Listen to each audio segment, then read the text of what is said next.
আজ মঙ্গলবার, তাই আজকে একটা নিরামিষ ব্রেকফাস্ট বানিয়েছিলাম।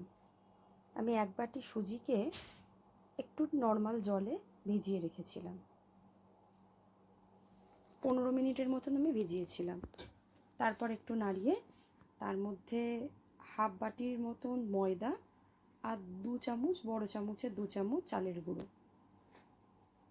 সবগুলো দিয়ে আর একটু জল দিয়ে আমি এটাকে একটা ঘন পেস্ট বানিয়ে নিয়েছিলাম। ঠিক এরকম হবে। এরপর আমি একটু নুন পরিমাণ মতন আর আমি একটুখানি চিনি দিয়েছিলাম। সেগুলোকে সব একসাথে নাড়িয়ে নিয়েছিলাম। এবার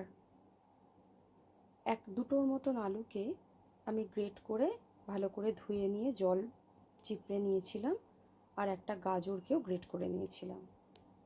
সাথে দিয়েছিলাম একটু কর্ন আর একটু লঙ্কা কুচি।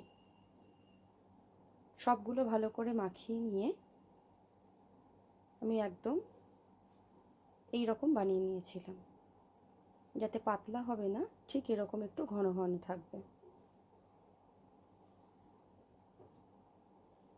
এবার আমি প্যানে অল্প একটু সাদা তেল দিয়ে তার মধ্যে অল্প অল্প করে দিয়ে পুরো গোল করে দিয়েছিলাম।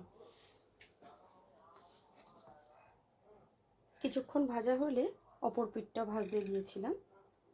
এতে তেলও যেমন কম লাগে, তেমন খেতেও খুব সুন্দর হয়। আজকে এটা আমি লাঞ্চেই খেয়েছি, ব্রেকফাস্টেও খুব ভালো লাগে।